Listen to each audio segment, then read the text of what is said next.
Anne is here, everybody. Cheers. Come say hi to everybody. Hi, everybody. This is my mom. This is Anne. All right. So, a couple of things that we're going to do. I'm going to interview you, slash, we're going to chat this out. My mom came to the retreat that we did. I did. That was a great time. We just had a conversation, right? Yes. And so I shared a little bit with you guys about my mom and just talking about how much I admired you. Okay. Like as a mom with three crazy daughters. They were three crazy. You were three crazy daughters. We were nuts. Nuts. How did you survive? Well, first of all, I don't think you were nuts. I think you had a lot going on.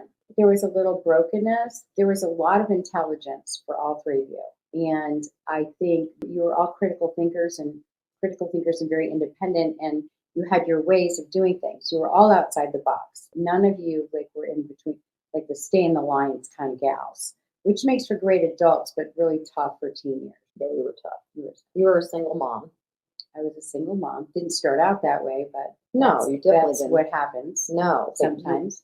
I shared a little bit about my relationship with money and me, with my stepdad, with your ex-husband, and how we had it all. And then we went from having it all to you had to walk away from everything to start over. Backwards Cinderella. It was Backwards Cinderella. That's a book. Cinderella. That's a book. You should write that book. I should write that book. That would be a good Backwards Cinderella. It was. So why don't you share a little bit about Backwards Cinderella? Backwards Cinderella. Before I ever had children or had kids or anything, I never really thought about being married a lot. It wasn't like, some girls way back then in the 70s would write their names on notebooks with last names.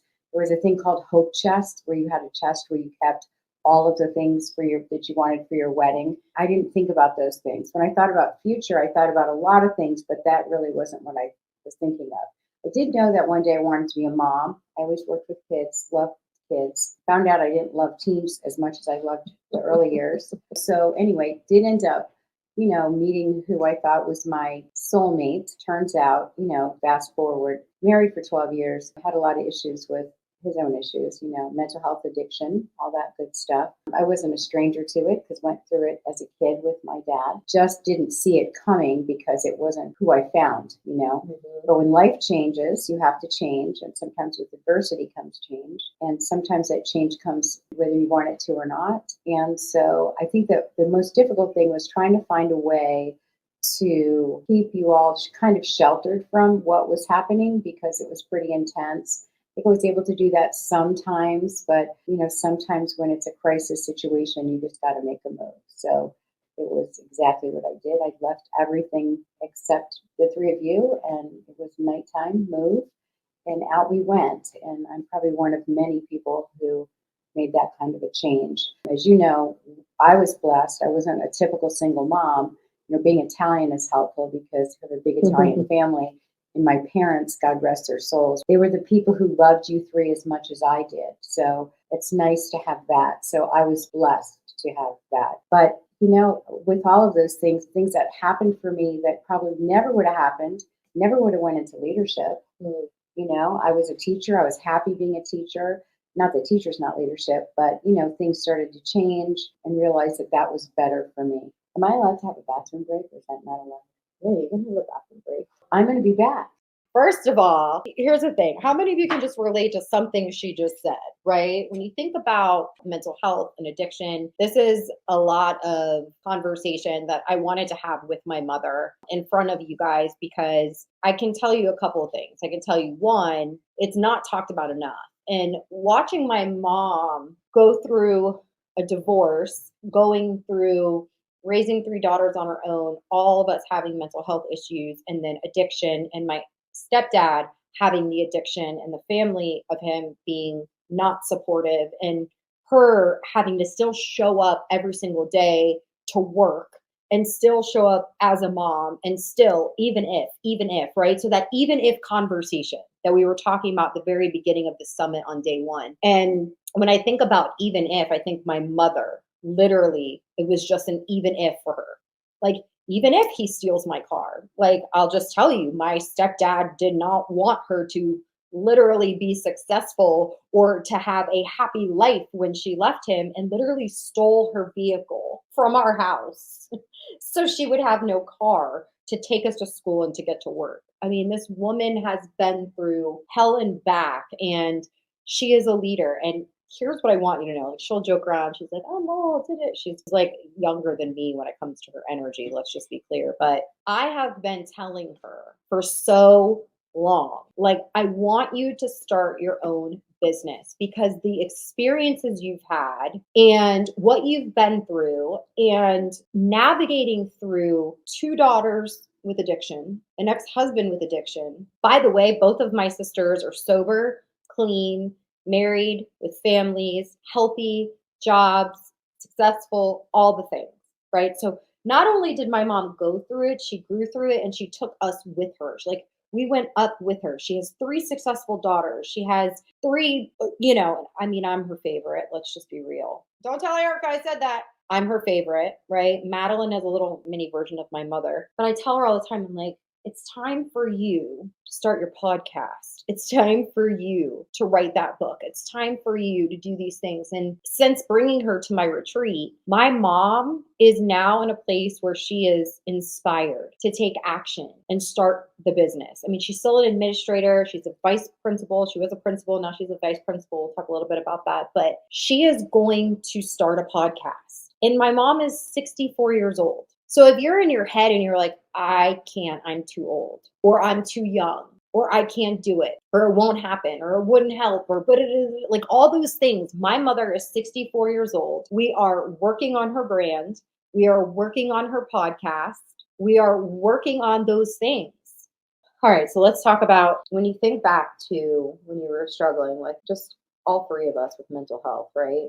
Yes. Like, you would just, the poor thing, you would just want to have a happy day. Yeah. Happy days, but you know what? Here's what happens. First of all, whether it's mental illness or not, raising teenagers is difficult. It's hard to parent. It was really difficult to parent teenagers anyway. And it's difficult to be a teenager. I see that even now, when I see kids. I don't envy parents who are going through it because, teens now are exposed to a lot more with social media. They judge themselves based on what they see. They're exposed to way too much, but, it's the blessing and the curse of social media. And, you see so much anxiety and struggles and kids comparing themselves to others. And that's the part that really breaks my heart. The better news in raising the three of you at that time is I think it was a latter end where I think was MySpace, which kind of was short lived. So I didn't have to deal with some of those things. But I can speak for myself. As far as being a mom, I saw you girls with a hole in your heart like the shape of your dad's, and it wasn't something that I could fix. And I think that's the hardest thing. It's like I wanted to fix it. I knew I couldn't. I remember thinking, because kids were always the most important thing to me. I was teaching and working with kids from a very young age, actually. And, I always wanted that one day when I was a mom, that it was going to be where you were going to have these lives that were wonderful and amazing and safe and unbroken. You think all those things when you go in. So I think the hardest thing for me was to accept that what was happening in our household based on, especially with Chris being your stepdad, with all of those struggles. And again, those are his, not mine, but, to help kids through it. And when I hear people speaking now about mental health or mental illness, and, some people will poo-poo it and some people will use it as reasons to make excuses for behaviors. And I think my hope is that the world takes it more seriously and looks at what is happening, because I can just speak for myself as far as working in schools for as many years as I have.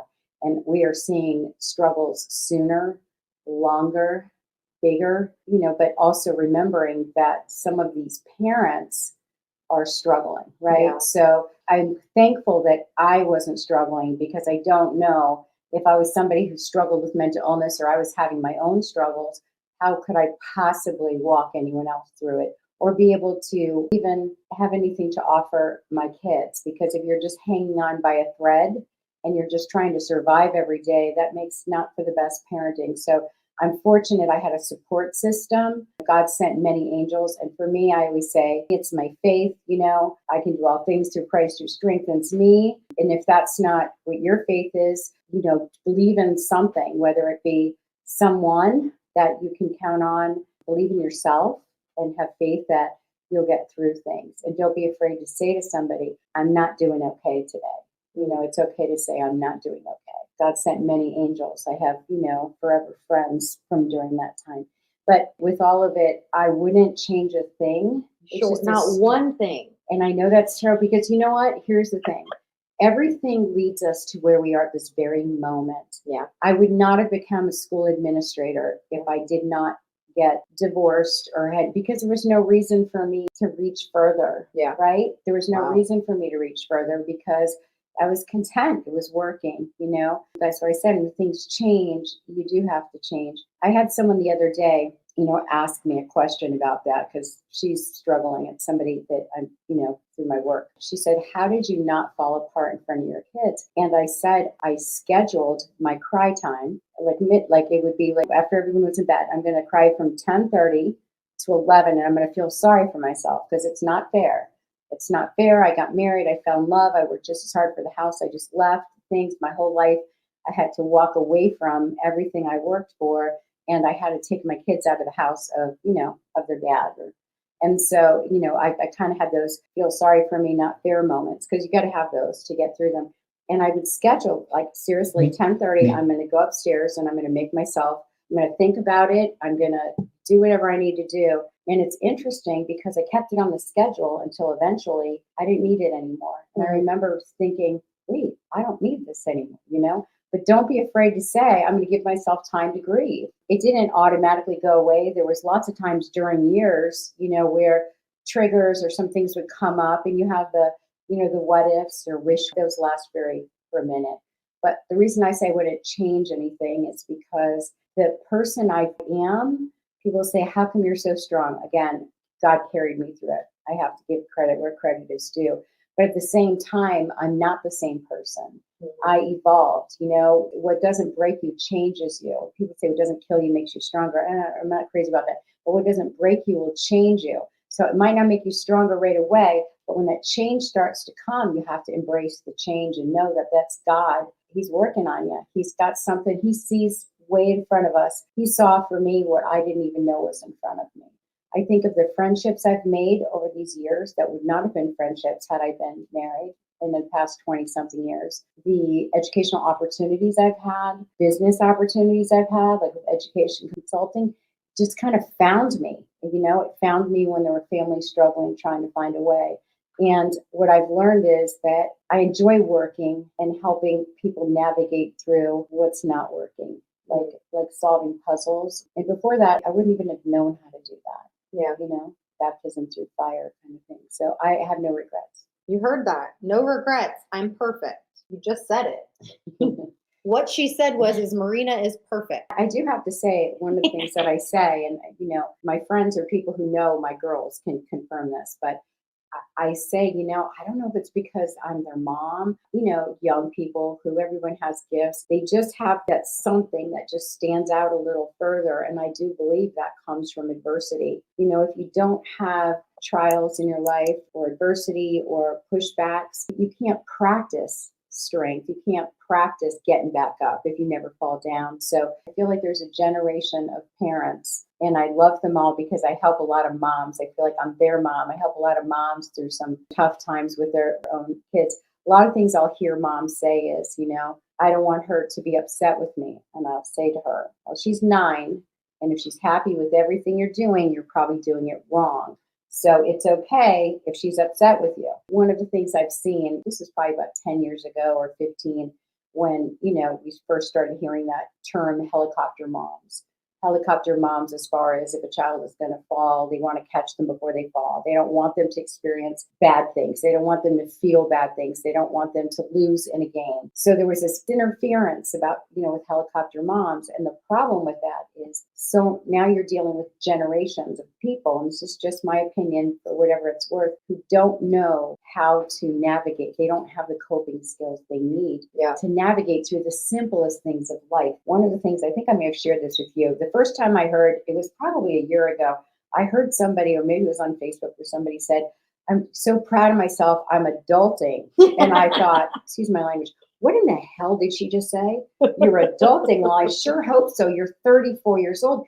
And I don't know if she wanted to be celebrated that she was adulting, But it made me think, I get why it's such a big deal. We have to applaud because these are the whole generation of people who need to be clapped. need to be clapped, or they get, it's the participation trophy. And I think the worst thing that you could do to your kids, the worst thing you can do at a school, the worst thing you can do if you're anywhere around anyone's children is to tell them they're amazing at something when they're not. They know you're lying to them, Yes. right? Yes. So be sincere. And you know what? We're there to support somebody when they fall, not to stop them from falling. So I feel fortunate, in my position now, you all might know I'm a school administrator in a pre-K through 8th grade school, but I've been in schools for a long time, a teacher, assistant principal. I stepped out during the COVID years. I had this really great family that I had met through one of the schools in Boca, and he's a physician and had a daughter with a health issue, wanted his 4 students homeschooled. So it was the first time I had designed a whole homeschooling program for a family. I was excited about it. But even in doing that, like I said, I've been fortunate to have been over 40 something years working with students and with their parents, which at one point some were my students. So that's how old I am. But, with that, I think God has gifted me, even with this position now that I'm in, because I will straightforwardly and candidly say to a parents who say to me, I don't want them to be upset with me. Listen, if you're not pissing your kids off when they're a certain age, you're not doing it right. They can't possibly understand what you already know. And I think that's the thing too. I was reading some research, and I'm sure some of you had, because anxiety is thrown all over the place. Now, some anxiety is real anxiety. Some anxiety, I think people say, I'm anxious, I have anxiety. You don't, if it's not a diagnosis from a doctor, then don't call it your anxiety. You might just be trying to work through something. Maybe you're missing some of those coping skills. Maybe you got participation trophies. Somebody give me too many damn trophies. Maybe you sang a song and your family clapped and told you were amazing. And nobody was brave enough to say, we love you, but this isn't your gift. Let's help you find another one, right?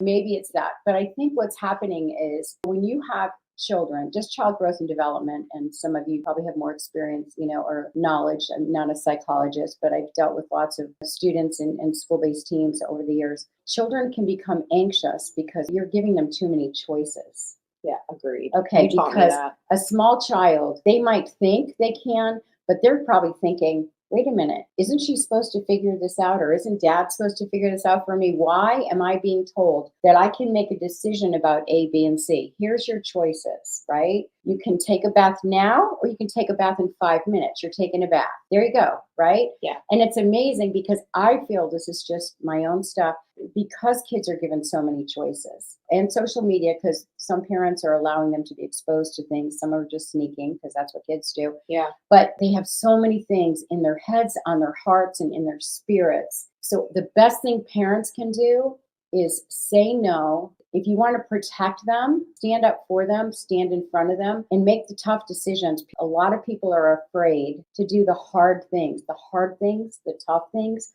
are the things that matter. Those are the things that bring results. They're schooling me right now. It's a true story. I know. Well, Madeline has a bath time, but we used to do that a lot with her. We did a lot with Anaya, and that was that gave me less anxiety too. It was just like, nope, this is what we do at this time, and this is why we do it at this time, and this is not even why. We don't even tell them why. Yeah. I love that. Something happened, and I know you can probably see it out, in public too, in restaurants and everywhere you go, little people whose little brains are not ready to make a million decisions. It's important to start teach them how to make decisions and that theirs matter, but not to the level. I mean, there's something to be said about not yet, right? You can say yes, no, or not yet, because as a parent, it is up to you to decide the not yet. Right? But not to feel like they are not the same as you. They're not the same as us. They will get there one day. Yeah. So some of that, because I'm your mom and I said so, is not the worst thing for them to hear. I feel like we've lost because I'm your mom and I said so. Well, it's showing up everywhere, I think. Well, I guarantee you're seeing a lot of it. It's showing it up everywhere. It's showing up outside of schools. It's showing up in families. And here's the thing, when they're younger and then they get older, and then what? Our job as parents is to prepare you for life, prepare you for when we're not here, right? And I think I said one time, it might have been to Erica when I said something when she was having a hard time. And it was basically this: I love you. I'm your mom. but the world doesn't care. So let's cry together for 15 minutes. And now I'm going to help you know how to get past that. So the best gift I believe that anyone can give to their children is the gift of knowing that you've got this. Mm. Don't look at them. Well, what do you want to do? Then they're probably thinking, what the hell? How am I supposed to know? She doesn't know So they're what to do. confused. They're Right? like, wait, if she doesn't know, how am I going to know? She's the taller one Well, in that the makes house, sense. right? Yeah. Too many choices. And a lot of kids can't handle all those choices. And most kids, they need to know what's going to happen consistently. What's going to happen next? You go in front of it for them, but don't do it for them. Don't praise them when they don't deserve praise, because then you're just lying to them and they don't like that. And they're not going to feel valued. They're going to feel like you're lying to them, right? Yeah. Tell them that, hey, everybody's not good at everything. Yeah. No, if somebody were to say to me, "Oh, you're an amazing cook," I know they're lying to me. I'm No, not even they're interested lying. in it. I don't care No, about it. I no. could care less about it. So I think it's really helping children develop their gifts. And when we're talking about how, self-esteem or self-worth, it can't come from fake praise. It can't come from a participation trophy. No. That's not going to come. Real competition in our family, Oh, yeah. we're all about competition, and it doesn't matter how old you are. You could be 5, right? I taught Avery, my beautiful granddaughter, who's high functioning, right? And she's 6, and I taught her how to play cards, and she was winning, really winning. And then she lost one. She said, "I don't like to lose." I go, "It feels bad, doesn't it?" She goes, "Yeah, I want to win." I said, "Well, then you got to try harder next time." But Yes. here's the thing. If we let them win, are you teaching them what it feels like to lose? Let's No. get past that. And you can't win all the time, Yeah. Even business wise, like I think about for those of you that are in network marketing and have teams, or for you that maybe had a mentor that is literally celebrating you for the littlest thing, and then you're not pushing yourself to take risks for the bigger thing, and you don't know how to pivot out of a situation that makes you feel bad because you're kind of making excuses for it or justifying it to, you know what I mean? Like it's the same kind of thing. We do it with our kids, we do it in our business, we do it ourselves. Like, sorry, my brain just went Well, I somewhere think else that with there's, that. you know what, and generationally, like things will change. And I think you'll say to me, like, "Oh, how did you do it?" You just kind of do it, Yeah. because the alternative was not do it. And what would that mean?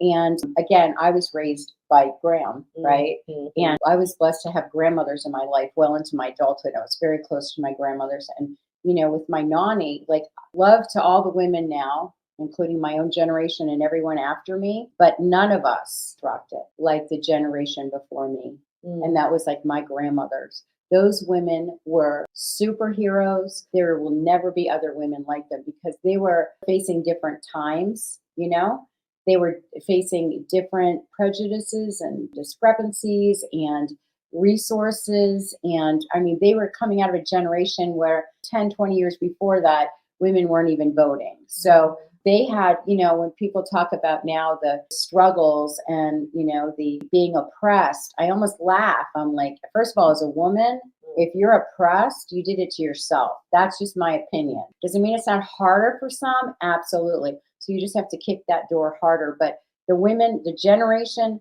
all races, all creeds, all religions, all countries, the women that were before my generation, those are the women that I say, how in the hell did you do it? Right? So anybody whining now about, "Oh, I adulted today."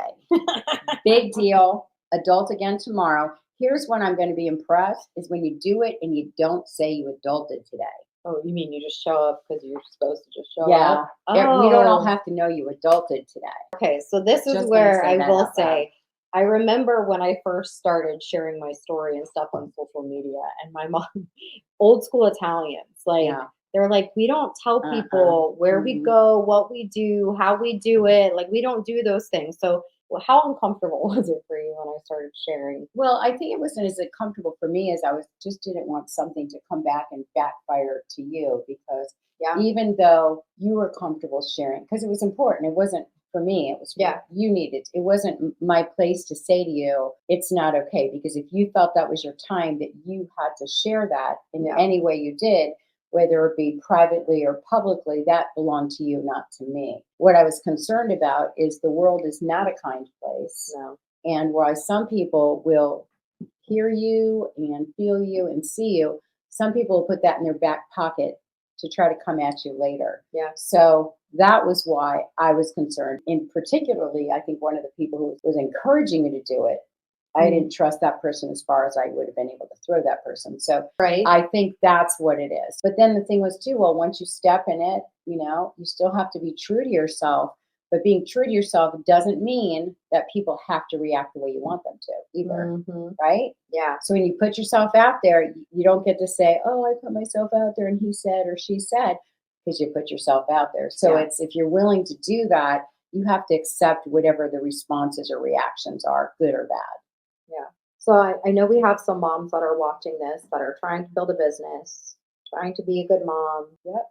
They have jobs while they're building their side gigs or Yes. their blogs or whatever. What would be some advice you would give them as far as how to do it? I don't believe there's a balance. I don't know. For me, I feel like balance is a bullshit word, but what would you say can help them kind of embrace the chaos?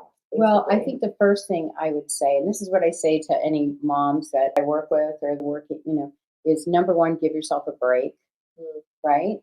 Mm-hmm. Just give yourself a break because you're going to get it wrong 20% of the time, maybe 50% of the time. Every day's a new day. Every moment's a new moment. Don't hang on to, just like you can't stay and celebrate the wonderful for too long, right? Don't stay in the ick for too long. Just move along. And I think the thing is, too, is have real conversations with your kids. I think for me, and part of it was probably that Italian thing of I'm going to go ahead and take care of things. I think I could have had more conversations with you girls like, well, here's the why. Do you know what I mean? Here's the why. Not too much, but I think I could have a little bit more than I did at times. As you got older, it got different. But, I think when you're trying to do so many things at one time, something's going to fall apart. So you said balance. Balance is not an end product, right? Balance is a process. So to me, balance is, you might go a week without doing laundry and a week you do the laundry. You might have a week where you're not able to spend time with your family, but the next week you are. So balance is a goal, right? And so it's something I think that we all strive for. It gets easier when your life gets easier, For me, it's just me, so it's different. But you all moms, working moms, especially working moms who are building a side business, whether you have the support of a spouse or not, or whether you have the support of family members or not, I think it's just you each day saying, how bad do you want it? Because if you want it bad enough, you're going to make it happen. You're not going to have perfect, there's still those days that, how many of you ever have the kids that don't want to go to school or won't get out of the car, right? Like your sister. Yeah, I was going to say, yeah. Yeah. Okay, so school administrator had to be on, in my office at a certain time on Palm Beach on the island on the bridge and had to drop off my youngest who was, struggling like forever. I think this was her 6th or 7th grade year, must have been, whatever it was. And it would be this ridiculous toddler behavior nonsense of, I'm not going to go. I don't want to go. I basically was the mom who put the uniform in the car, the kid with the pajamas in the car. I'm driving. You're not going to affect my job. It's not going to be please. It's going to be get in, and I'm going to roll you out in the parking lot. And hopefully by then you'll be dressed. Otherwise, your friends will see your pajamas and your mom throw your clothes out the door. So this is a generation of, that might hurt their feelings. I don't care. I don't care. Because her feelings was not as important as whether or not I showed up for work. I was the income, right? Yeah. So we can talk about your feelings later. If you're sad about something, work it out with your uniform on in school with the rest of the class, and we'll figure it out later. Didn't you drop her off with no shoes or socks? What was the sock thing? Yeah, so she had sensory issues, and I know sensory issues are real. I do.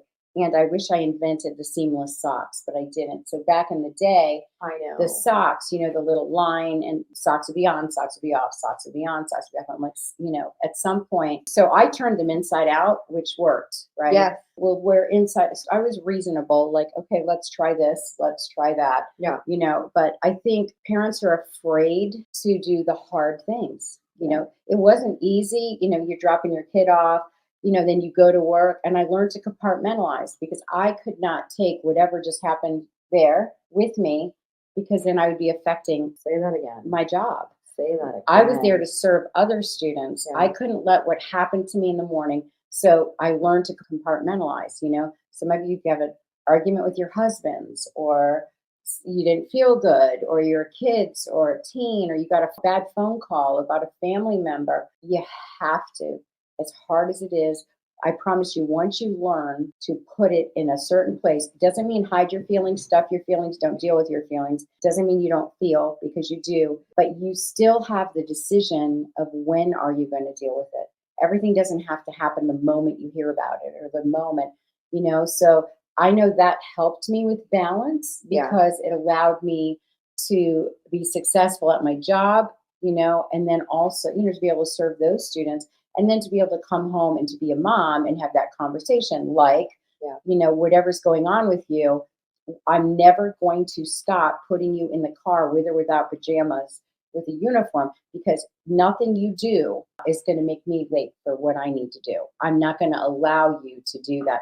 And I think that's where people have a hard time. And again, with your sister, her struggles were, her onset was 14, which is typical for a lot of gals and people who, mostly girls, who struggle with mental health. And 14 is usually an onset. It's the hormonal times. The double whammy is when you have the brokenness of, your family's broken. Somebody died, somebody left, somebody's not together, somebody's sick, somebody's twisted, whatever. Somebody's still in the house actively, drinking or actively using, or still not doing good. So that's part of it. But there's also, some people don't believe this, but there's also a wiring. I mean, there's genetic components, Yes. for that as well. So I really wish it wasn't, I think it's getting less taboo talking about mental health. Yeah. But I think the problem too is, and this is where, I don't want to get political, but when you sit here and you watch leaders, and we're supposed to be one of the best, countries that, the free world and all this. And I don't want to offend anyone. So, but when we see of these things, these terrible things that happen at schools, right, where Yeah. people are doing things in schools, walking in and hurting kids and people, and we're looking at, homelessness and people on the streets and rampant, and we're watching, zombies because of fentanyl, and we're watching the prisons pack in. I don't understand, why we're not looking at what is the source here. I just feel that if our country, or any country, spent more money on preventative and proactively helping every single person struggling with mental health, and everyone should have those resources. And Agreed. as a taxpayer, I would do it all day long for everyone else's family and everyone else. Then I don't think we'd be talking about the outcome of all these other things. And again, I'm a nobody. I'm just a mom of daughters who struggle with mental health. I'm also, an educator who has seen it. As educators, you'll see her teachers, any who will say, we saw that coming, or we knew that, or we tried to intervene, or we begged the parents, or we asked them for help. And so, I'm just waiting to see when everyone is going to connect the dots every time we hear of something and say, wow, here we go again as a country, not taking care of and paying attention to the importance of mental health for all of our citizens and our families. So I agree, Yeah. 1 bajillion%. yeah. So for that being said, I was still more fortunate to have the resources for, behavioral health. And there's a lot of things that were considered, like, I always had great health insurance for myself and my kids. But I will tell you that back in '07, many things were considered behavioral and not medical. So that was out of pocket for me. And it was thousands and thousands and thousands and thousands of dollars, like hundreds of thousands of dollars. And you're missing a couple zeros. Yeah. So thankfully, there's a lot of things. Addiction's now considered a medical. So your health insurance will cover some treatment centers. You got to work with that. I do know, but that was not an option back then for when I was trying to help your sister through some things. So it's still moving way too slow for me, though. Agreed. Way too slow for me. Way And too I slow. remember sitting in a hospital, because your sister was there, and sitting with these other women. And I'm saying women, and no disrespect to men, because I'm sure there's a lot of dads out there, suffering with their kids and stuff. That just wasn't my story, But I found myself more often with women in those waiting rooms in hospitals. It was usually moms on the other side of those kids, And I remember feeling like blessed but guilty that I did have the resources for what came after those hospital visits, and other people that were sitting next to me did not have that. And I just think it should be something that everybody has. You're making me emotional. Sorry. That's my mom, you guys. You wonder why I'm so cool. Because of her. Here, you know what this is called? What? This is the rich bitch drink. There's a rich bitch drink? Because it's Starbucks. And so if you think of it as Uh-huh. being a rich bitch drink, then you get rich. Well, They're so expensive. I always think of Papa, because Papa would be like, because he was a Dunkin' Donuts guy, and he would be like, with the two of us, Yeah. it would be something like, what in the hell are you two doing buying those overpriced coffee drinks? Because we're rich, bitch. That's 'Cause why. it tastes good. Yeah. Yeah. It tastes yummy. How can we as a mom not feel guilty for doing for me and my business when our brain tricks us into guilt? Guilt is a wasted emotion. Mm. And if you have, share my faith, that's not a God sent thing. God isn't sending us the feeling of being guilty. So guilt is a wasted emotion. Move on. Yeah. That's it. That's what I found. Believe me, I was born an Italian Catholic female. Guilt was a prerequisite. I had to learn how to let go of that, because I was trained to feel guilty about just about everything as an Italian Catholic female, but I don't really feel guilty about kind of anything anymore. So I don't know. No, she's so fun to be Mhm. around. There is like I just don't give a you know Yeah, what. it's an oops. I love it though. It's an oops. It's so much fun. Did you ever think that we'd be this close Yeah. after all the I did. drama I put you through? Well, you know what it was too, is because we're so different. I know. Like, there's, in some ways people think we're alike, but we are so different. Yeah. Like opposite ends of couldn't be more further from. And I think it was hard for me. And I say this, I think I've said this to your sisters too. I think I was a better mom when you were younger, and then learned how to reinvent and reestablish relationships. I mean, we always were together in relationships, but I think it got better again as we got older. I think why the teen years were so difficult for me is I wasn't a typical teen who experienced the normal stuff, like the rebellion. I wasn't rebellious. So to me, I thought, what is this? This is terrible. I hate the world, or I'm doing it wrong, or I got to fix this, or all of those things. And I think that with that being said, I didn't go through your regular teen things. I was born in this 1960. I was a teenager in the 70s. I had a very, God bless him, he grew, but my dad was chauvinistic. He was your typical Italian. You're the daughter. I say, you do. So there was that being under that is like to step out or be rebellious, or I didn't even think that was an option. So I'm not really sure. Mine came later, like college later. And I think I started to understand later, well, that's kind of the normal thing. Yeah. Teenagers are supposed to try to break away from you in their crazy ways, right? And so I think and you were the oldest. Yeah. So for you, the sense of, You guys, I would your walk out oldest is your guinea pig. Sorry. It's like it's the one you're like, we'll see. I'll try better with the next one. But look, I think you did pretty good. I think I did very good. You did very good, Mom. You did very good. I like how you say we're trained to feel certain emotions like guilt. Time for me to throw it in the trash. Yes. Yes. Yeah. Chuck it in the Yeah. bucket, as Yeah. Mel says. Yeah. Put it Yes, in there. yeah. And any moms, again, I don't have sons, so when I speak of this, I'm just speaking specifically of daughters, but I'm sure this will work with your sons too. As parents, I think if you're taking care of yourself, because you can say to your children, I want you to take care of yourself. I want you to live your dreams. I want you to do this. But if you're saying it to them and they're not seeing you do it, it's kind of, well, wait a minute. Mom's saying it, but she's not doing it. So it's healthy for your children to see you take time for yourself, take care of yourself. Have real conversations with them about that too. Like, hey, this is something mommy really wants to do. It makes me happy. I think I can help people. They kind of learn from that. I think that's what I would recommend. Well, then we're going to tell Anaya and Maddie that mommy wants to press the button tonight. I'm joking. Give me the look. But you gave me the look. I love it.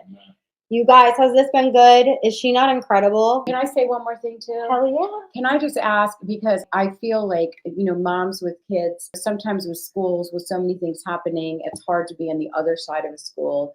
Maybe your kids are struggling academically or otherwise. I just want to let you know that there are a lot of people who, if you just ask, would be more than happy to help you navigate through some of the crazy stuff in getting through academically or educational now too, because that's hard on families. So, if that's something that I could ever just offer, you just let Marina know. You're welcome to call me and I can just fill you in. I will link her Facebook because she Yes. doesn't have Instagram. No.